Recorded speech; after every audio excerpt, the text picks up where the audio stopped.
les autistes. Nous en parlons ce matin en compagnie de Madame Farah Hassid. Bonjour Madame Hassid, bienvenue à vous. Bonjour, merci de m'avoir invitée en cette Marhaba. belle matinée d'automne. Alors, vous êtes la porte-parole du collectif des parents d'élèves autistes. Tout à fait. Voilà. Donc, il faut dire que chaque année, les enfants autistes, au même titre que les autres enfants, font leur rentrée scolaire. Donc, qu'en est-il de cette année?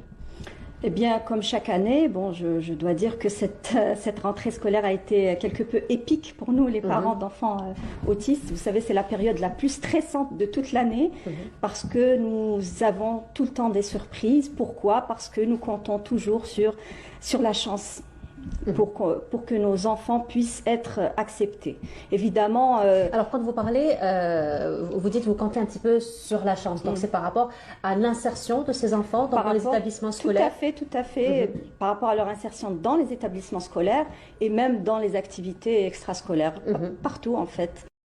Lorsque vous parlez, Madame Hassid, d'auxiliaires, donc vous parlez de quoi exactement? Quelles sont les modalités, quelles sont les exigences aussi de ces auxiliaires? Cet auxiliaire, déjà, justement, pourquoi nous n'avons pas réglé notre problème malgré cette facilitation?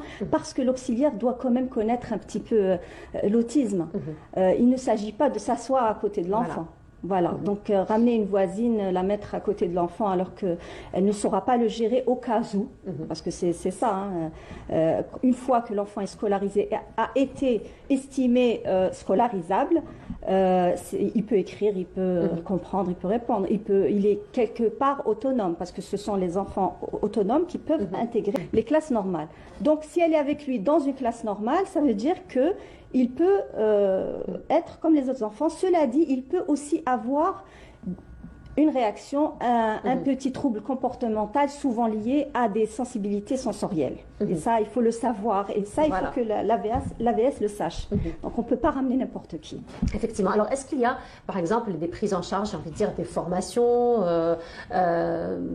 comme ça, des sessions de formation où on peut donc faire bénéficier des auxiliaires, justement, de tout ce savoir-faire? Oui, ça a commencé un peu partout. Il y a des associations qui le font, mais le problème, c'est qu'il faut que ça soit standardisé, il faut qu'on soit d'accord sur la qualité de formation, le type de formation.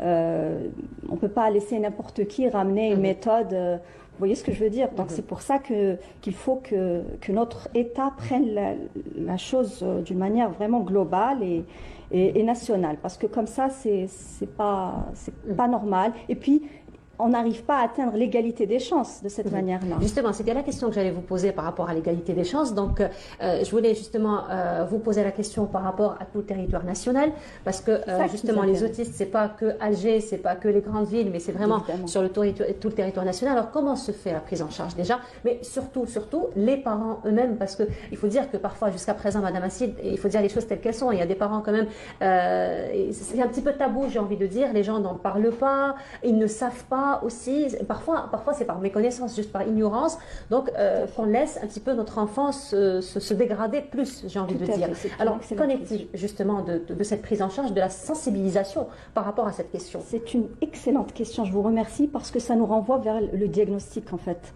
Avant d'arriver à la prise en charge, il faut savoir si d'abord l'enfant est vraiment autiste. Et là, encore une fois, nous avons un déficit cruel. Nous ne savons pas si ces enfants sont autistes ou pas. Bon, il y en a qui le savent, mais il n'y a pas de diagnostic. Il y a beaucoup d'enfants qui ont été considérés comme autistes alors qu'ils ne l'étaient pas et vice-versa. Ça, c'est comment voulez-vous commencer une prise en charge si vous ne savez pas? Vous voyez, donc déjà, il y a une lacune grave en ce qui concerne le diagnostic. Donc, si on arrive à faire des diagnostics, on arrivera à faire des dépistages précoces, la préparation à la scolarité, et puis tout ira un peu mieux. Mais déjà, bon, qu'est-ce qu'on fait? On brûle les étapes, c'est ce qu'on fait, on n'a pas le choix. De toute façon, nos enfants sont en train de grandir. On cherche la prise en charge directement. Et la prise en charge aussi pose problème parce qu'une fois de plus, l'autisme n'est pas connu. Il n'a pas été étudié. Donc, Madame Hassid est toujours parmi nous ce matin. Madame Hassid, donc on a vu un petit peu la prise en charge au niveau des crèches. Donc on comprend qu'il y a un programme spécial, un programme spécialisé, donc de la pédagogie aussi spécialisée. Qu'en est-il un petit peu des programmes des autistes au niveau des écoles, donc au moment de l'insertion? Tout à fait. Donc, ce sont effectivement des programmes spécialisés dans la petite enfance et dans la crèche pour les préparer à intégrer un milieu dit normal. Une fois arrivés à l'école, ils vont se retrouver dans une classe normale avec des enseignantes qui sont peut-être pas préparées non plus à les accueillir. Mais si vous permettez, on va revenir à la base de tout en fait. Nous avons quand même un petit souci au niveau des programmes scolaires. Nous avons une lourdeur, c'est un petit peu compliqué, même pour les enfants dits normaux ou neurotypiques. C'est lourd, c'est chargé, c'est incohérent. Et là, nous sommes en train de parler du primaire. C'est beaucoup pour des enfants de primaire. En première année, ils se retrouvent avec beaucoup de textes, des livres chargés. Imaginez pour un autiste, c'est déjà dur. Et malgré cela, il y en a qui arrivent à suivre, il y en a qui arrivent à s'intégrer tant bien que mal. Mais déjà, nous pensons, nous les parents, parce que nous avons aussi des enfants normaux, dits normaux, nous avons les deux, et nous voyons que tous les enfants ont du mal à suivre ce type de programme. Donc il faudra peut-être revoir de fond en comble les programmes scolaires. Il y a aussi le souci de la langue d'enseignement, parce que la langue d'enseignement, il faut qu'elle soit bien enseignée à la base, tout simplement. Il faut qu'on leur laisse le temps d'apprendre la langue qui est, avec laquelle on leur enseigne les matières scientifiques, tout le reste. Vous voyez ce que je veux dire? Donc, il faut savoir qu'un autiste, pour s'intégrer à son environnement, il utilise une langue vernaculaire, c'est-à-dire la langue utilisée par sa mère, le voisin, le marchand du quartier. Et une fois en classe, il se retrouve avec une langue d'enseignement qui n'est pas familière et qui doit être bien enseignée. Ça, on le demande, vous voyez?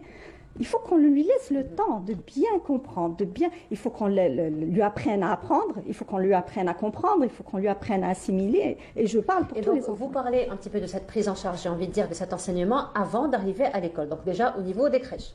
Au niveau des crèches, bon, déjà, ils sont préparés, comme toutes les crèches, pour tous les enfants, quels qu'ils soient. Mais à l'école normale, il faut que l'école soit prête à accueillir tout le monde. Dès le début, en fait. Et ça arrangerait d'ailleurs tout le monde. Voilà, tout simplement.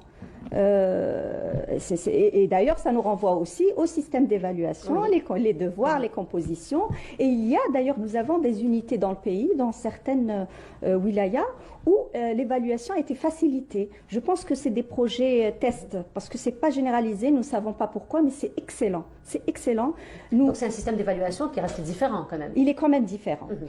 Surtout au niveau du moyen et du lycée. Parce que, donc ils sont inscrits à distance, grâce à l'ONEFT, qui commence à partir du moyen, donc le primaire, déjà on n'en parle pas, ils sont obligés d'être en classe. À partir de là, quand il y a les évaluations, les devoirs, ils doivent les faire en présentiel, se déplacer dans un établissement de l'État, et on lui propose des manières techniques très faciles. Par exemple, pour ceux qui ont des difficultés graphomotrices, on leur place un ordinateur. Il ne faut pas oublier qu'ils ne sont pas très nombreux. Il faut imaginer 300 élèves qui vont venir. C'est à 3, 4 par établissement. Ils les examinent rapidement. L'essentiel, c'est de savoir s'il a bien compris son cours, s'il arrive à répondre juste. C'est pour ceux qui n'ont pas d'AVS, parce que l'AVS pose problème, il faut la trouver. Et pour ceux qui ont des AVS, ils les passent normalement en classe. Voilà. Mais sinon, on parle de ça, de cette prise en charge au niveau des écoles déjà. Mais sinon, il y a aussi un travail qui se fait à la maison, Madame Hassib. Donc, à la maison, les parents aussi ont un petit peu j'ai envie de dire, leur pierre à apporter. Tout à fait. Alors, les parents qui arrivent un petit peu à s'informer, à se former, à s'auto-former. Mais pour les autres, c'est pas évident. Ils sont un peu perdus. Mais ils font ce qu'ils peuvent. Il y a des moyens traditionnels pour celles qui ont des enfants, qui ont des insomnies, par exemple. Elles leur font des massages à l'huile d'olive. C'est des choses comme ça où on n'a pas besoin d'un spécialiste. Enfin, on en a toujours besoin. Mais là, à la maison, on se débrouille comme on peut, avec beaucoup d'amour, en fait. C'est la clé. C'est la clé. Voilà, et donc vous-même, vous êtes aussi, donc vous devez être suivi aussi par des pédagogues, par des psychologues. Par des psychologues, oui, suivi déjà pour nous et pour nos enfants, parce que c'est pas évident. Et nos enfants, d'ailleurs, ont besoin de psychologues plus que d'autres. Bon, ça dépend de leur...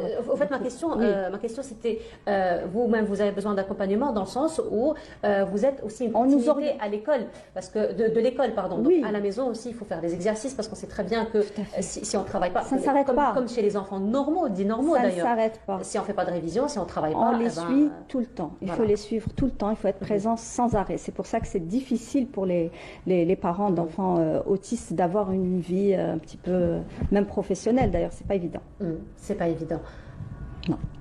Peut-être un message que vous voudriez faire passer. Alors, le message, comme vous le savez, nous sommes encore pressés, donc nous posons la question qui s'occupe de ce plan autisme et surtout, pourquoi ne pas nous convier? Pourquoi ne pas convier les parents à ce projet et travailler ensemble? Nous pouvons apporter nos témoignages et faciliter nos expériences et peut-être aider. Qui s'occupe de ce plan? Quand est-ce qu'il sera prêt? Voilà, ce sont les questions qu'on se pose. Voilà, et on espère qu'on aura très vite des réponses. On l'espère aussi. Voilà, et de toute façon, nous souhaitons aussi une très belle reprise. Donc, oui, pour tout le monde, vos enfants, évidemment. donc aux enfants et à tous les enfants donc à besoins spécifiques. Merci beaucoup, Merci à Madame vous. Farah, d'avoir été parmi nous ce matin et pour tout le combat que vous faites pour ces enfants-là.